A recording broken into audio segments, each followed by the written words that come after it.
Buenas noches, bienvenidos a un nuevo programa Hablemos de Justicia. Esta noche hablaremos un tema de relevancia social. ¿Cuál es el análisis que haremos de los últimos 5 años que tenemos reportados por el Observatorio de Criminalidad del Ministerio Público? Cerca de 851.300 denuncias por violencia familiar, de las cuales constituye un 27% de personas que son violentadas a nivel nacional, este grupo de género. ¿Y qué hacemos con la cifra negra? No tenemos un reporte de aquellas personas que sufren día a día este flagelo, que no solamente es local ni nacional, sino a nivel mundial. Además de ello, es espeluznante. Sabemos nosotros que cada 3 días hay un femicidio en el Perú. Como respuesta ante la negativa de apoyo del Estado a las personas que sufren de este tema dentro del interior del claustro vivencial o familiar, no saben dónde acudir, desconocen sus derechos y dada a la última fase de violencia, terminan siendo objeto de maltratos o finalmente sesgar sus vidas. Tenemos nosotros un dato muy importante que de este grupo de personas, en su mayoría son generalmente un 90% mujeres, y el grupo que corresponde a violencia familiar a varones se da en un 8%, es decir, es mínimo. No obstante, también debido a la situación coyuntural y social y paradigmas que tenemos en nuestra sociedad peruana, existe un mínimo número de denuncias por parte del género masculino. Es decir, la violencia familiar se da dentro del claustro familiar a personas familiares y que tienen de alguna u otra manera un acercamiento por este nexo.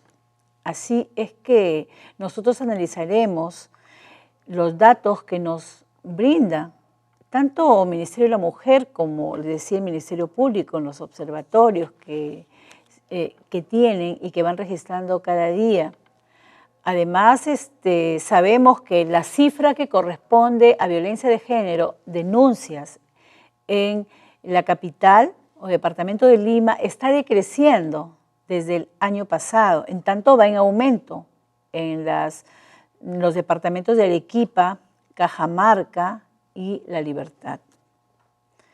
Es necesario dar a conocer a la población cuáles son sus derechos, cómo acceder a la justicia y qué cosa les ofrece el Poder Judicial a través de los planes o lineamientos que tenemos para ustedes. Por ello es que tenemos un invitado esta noche, a un juez titular del 5º Juzgado de Familia, el doctor Carlos Anticona Luján, con quien conversaremos con ustedes luego del siguiente bloque.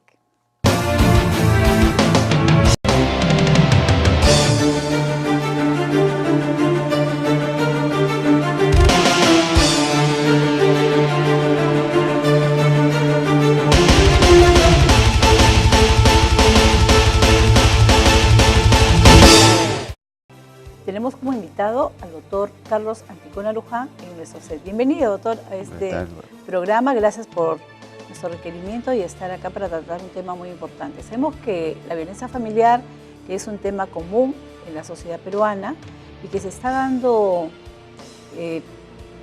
importancia en su tratamiento en los últimos años por parte de los operadores jurídicos. Quisiéramos que usted ponga a nuestros televidentes qué cosas se entiende por violencia familiar. Bueno, ante todo, gracias por la invitación, permitirme estar acá en este programa, tratando de difundir temas jurídicos, como en este caso un problema tan álgido que nos afecta a la sociedad, que es el problema de la violencia familiar, ¿no? Como bien se ha dicho, los temas de violencia familiar se han incrementado en los últimos 5 años en niveles alarmantes, ¿no? Y eso a veces revela pues, los problemas que están sucediendo dentro de la familia, ¿no?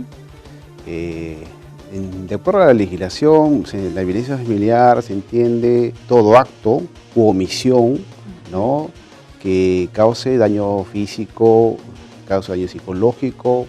También se entiende aquel maltrato sin lesión o los actos de coacción, amenaza e incluso, ¿no?, los actos de abuso sexual que se puedan cometer entre personas que tienen cierto vínculo o que hayan tenido cierto vínculo, ¿no? Como el caso de los excónyuges o de los exconvivientes, ¿no?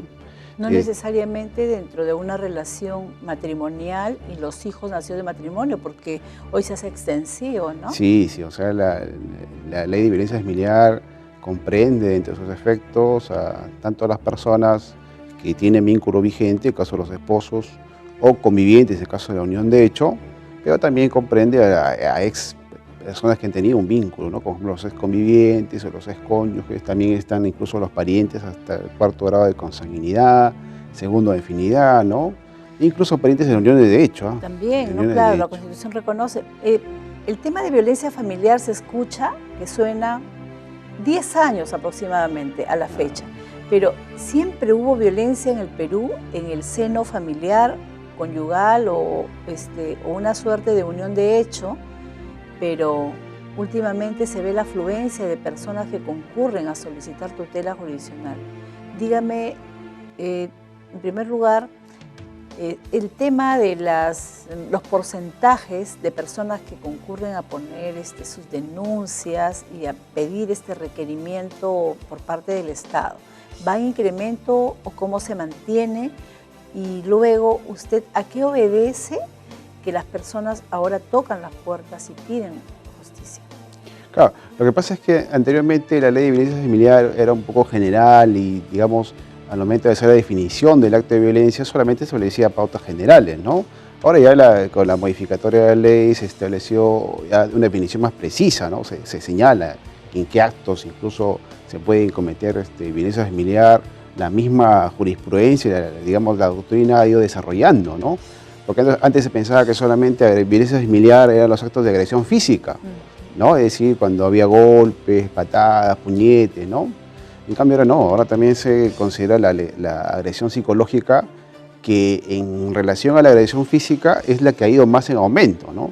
Por ejemplo, en los casos de la afectación emocional, es decir, cuando se agreden los sentimientos. Una violación, una violencia silenciosa. También, o sea, ese maltrato a los sentimientos, a la personalidad, es decir, cuando las personas emocionalmente se ven afectadas por los actos o omisiones de la otra persona, que es lo que se denomina violencia psicológica, hay un aumento, ¿no? A detrimento de lo que antes se consideraba solamente los actos de violencia física, ahora lo que más ha aumentado son los procesos en los cuales nosotros, por ejemplo, vemos casos de violencia psicológica, ¿no?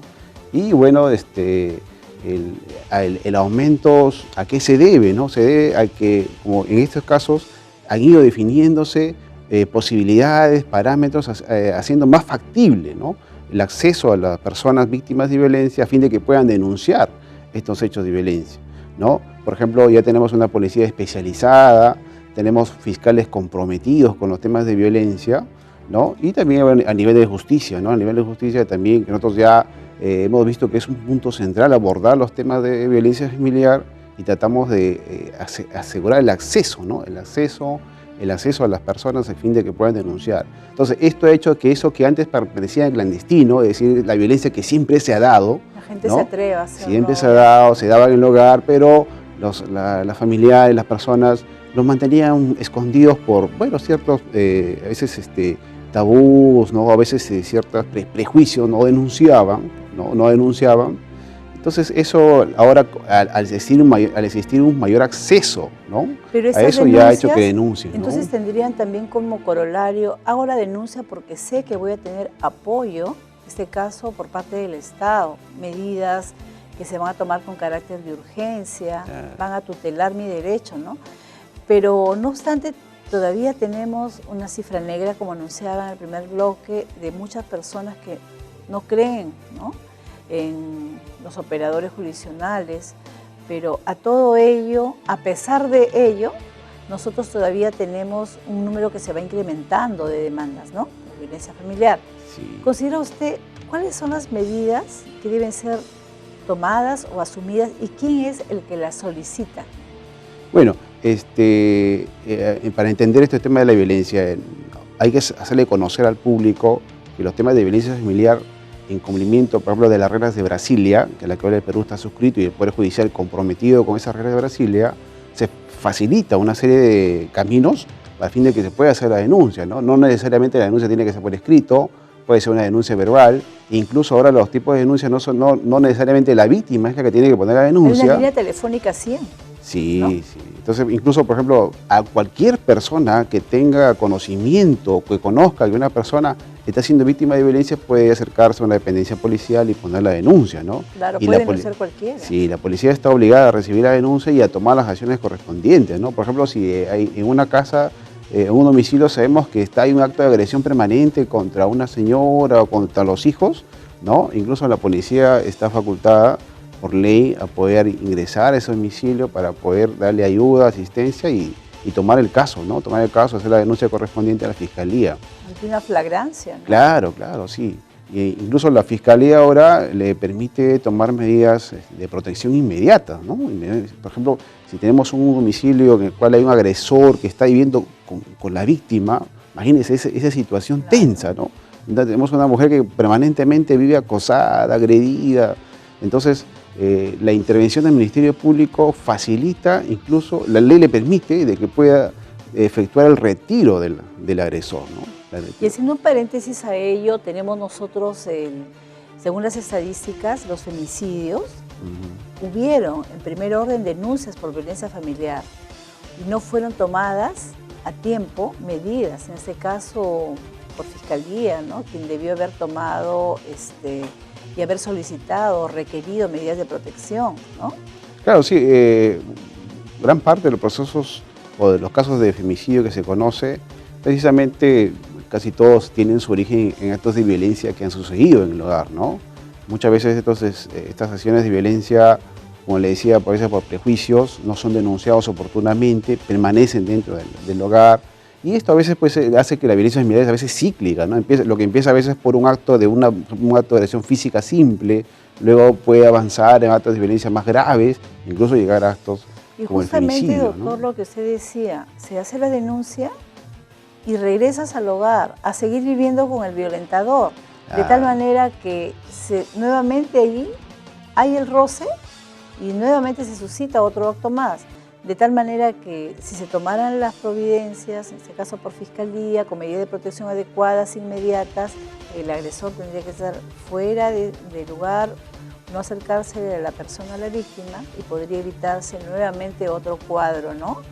Ah, claro. O sea, por ejemplo, dentro de la ley de violencia familiar se habla por la posibilidad, la facultad que tiene el fiscal de poder efectuar el retiro, ¿no? En este caso del agresor, suspendiendo los deberes de convivencia, ¿no? De cohabitación.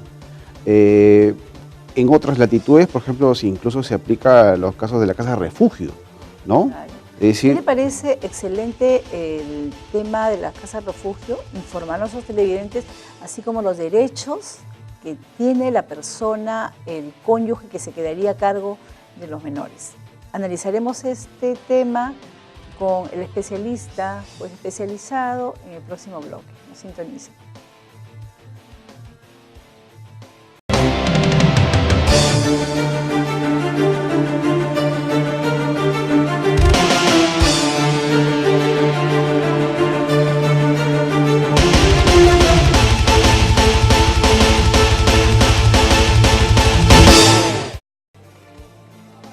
Gracias por seguir con nosotros y seguimos con nuestro invitado.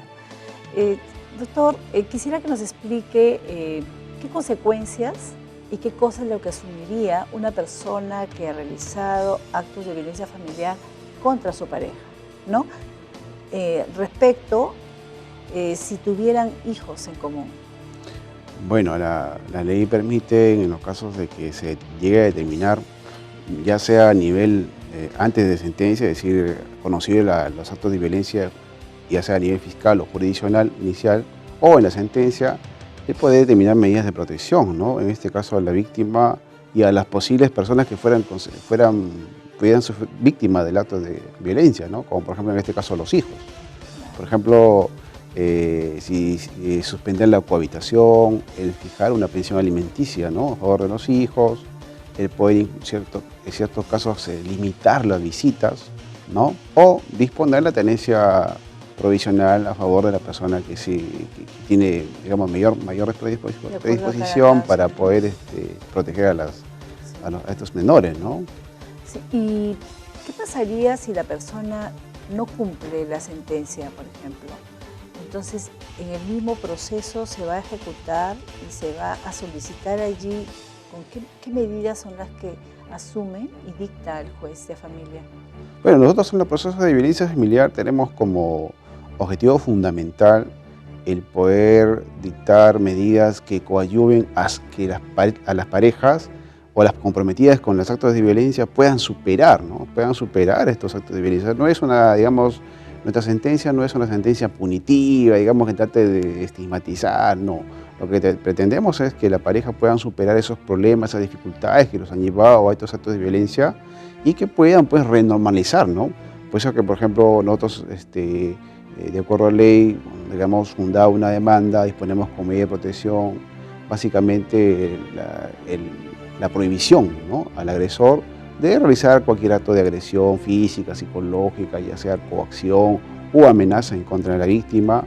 Además que lo normal es que disponemos también de un tratamiento, ¿no?, un tratamiento psicológico, tratamiento de parejas, ¿no?, en este caso incidiendo en el agresor, porque es el que tiene los índices de violencia, pero también a la víctima, ¿no?, a fin de ayudarlo a superar las consecuencias que le puede haber ocasionado los actos de violencia, ¿no?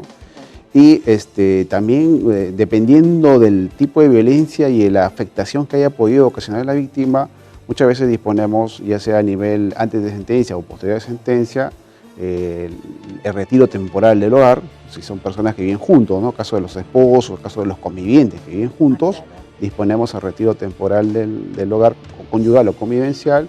Y otra vez es el impedimento de acercamiento, ¿no?, cuando se trata de excónyuges o de exconvivientes o personas que no viven juntos pero que se siguen teniendo actos de agresión, disponemos el impedimento de acercamiento. Sabemos, ¿no?, que no existe un registro, ¿no?, a personas que han sido declaradas fundada la demanda de violencia familiar. ¿Usted considera, en la experiencia que tiene como magistrado, en primer lugar, si es viable y es necesario para ejercer la judicatura tener algún registro de personas que han cometido estos hechos? Sí, yo creo que es necesario y nosotros, por ejemplo, a nivel judicial, hemos venido ya implementando, ¿no?, a nivel de buenas prácticas algunas medidas que tienen por finalidad precisamente el que se haga efectivo las medidas que nosotros disponemos, ¿no? Yo le cuento la historia, es que anteriormente cuando se dictaban medidas de protección, muchas veces quedaban en la letra, ¿no?, porque no se ejecutaban. Por ejemplo, a veces no había cómo obligarlo a que vaya a una terapia psicológica, ¿no? Entonces, por ejemplo, ahora aunamos a la terapia psicológica el impedimento de acercamiento o el retiro del hogar temporal hasta que esta persona se someta al tratamiento psicológico y supere, ¿no?, ya, digamos, por lo menos un 90% sus índices de violencia que pueda tener, y ya solamente con esa certificación expedida por el psicólogo, ya podemos nosotros disponer que nuevamente vuelva al hogar o que vuelva a acercarse, ¿no? Entonces tratamos de emparejarlo de esa manera. Claro, lo importante, por ejemplo, a veces es lo del registro, ¿no?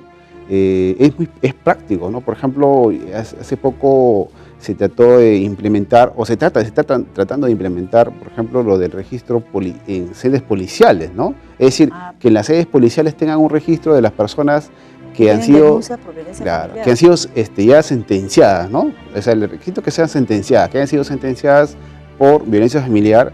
Por ejemplo, ¿qué sucedería? Si una persona está impedida de acercarse a otra, y por ejemplo, en un establecimiento público o en otro familiar, se da el caso de que esta persona se acerca, el agresor se acerca a la víctima con intención, ¿no? Claro, con intención de querer hacerle daño, la víctima está facultada para poder solicitar la ayuda de la policía, ¿no?, y decirle, esta persona está impedida de acercarse a mí, ¿no? Y lo importante del registro sería, por ejemplo, que en ese momento el policía podría llamar a su sede policial y decir, verificar si esta persona efectivamente tiene un impedimento de acercarse, ¿no? Así como, por ejemplo, a veces los policías llaman y verifican si un vehículo tiene orden de captura, así puede ser, ¿no? Verifican si esa persona tiene orden de impedimento de acercarse. Entonces, si se constata que sí lo tiene, el policía está facultado para intervenirlo porque está desobedeciendo un mandato judicial, ¿no?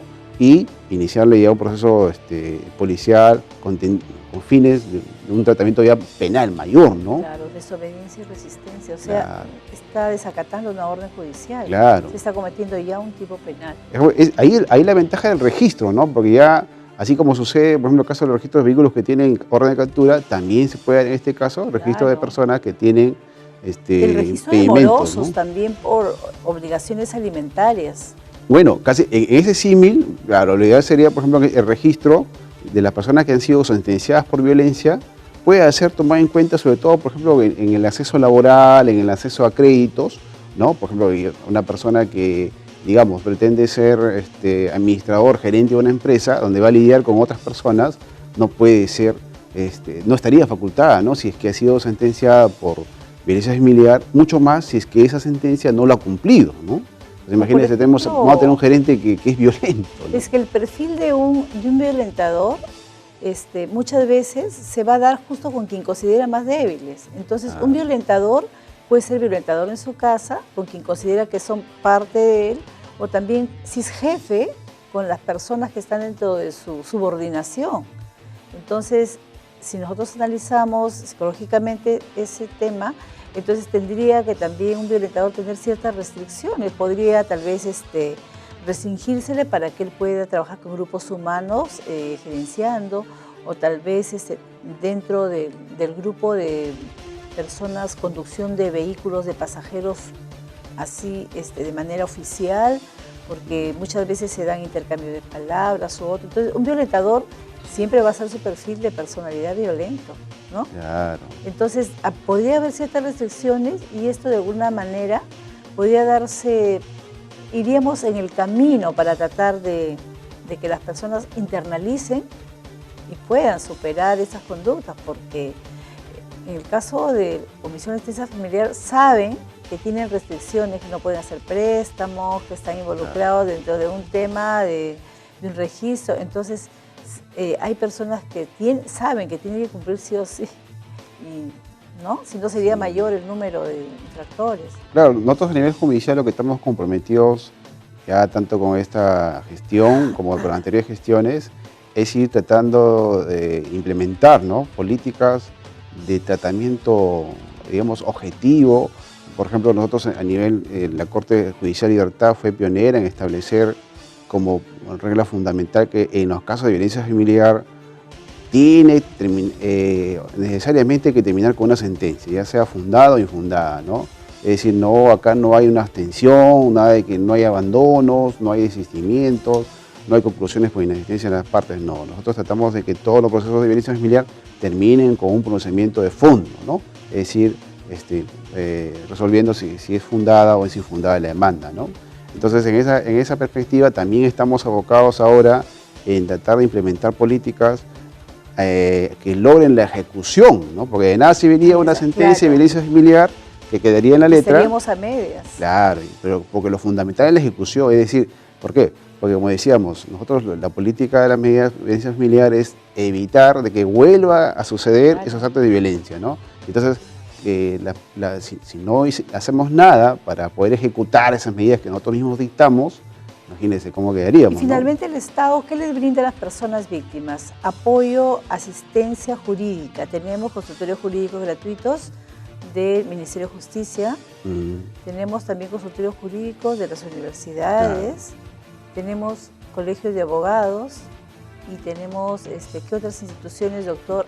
Como le decía, inicialmente ahora ya existe una política amplia, ¿no?, de puertas abiertas, de crear mecanismos para que las personas, en este caso víctimas de violencia familiar, puedan tener libre acceso, un fácil acceso, rápido acceso a las instancias jurisdiccionales, ¿no? En esa perspectiva, por ejemplo, ahora tenemos ayuda, abogados que ayudan a ello, por ejemplo, tanto el Ministerio de Justicia, porque por ejemplo ahora hay abogados que defienden a las víctimas de forma especial. Sí. Tenemos también el Centro de Emergencia de Mujer, que también está facultado incluso para poner la denuncia de forma directa. Gratuidad. Sí, ¿no? Entonces, digamos, las demunas, que también están autorizadas para poder formular las denuncias correspondientes.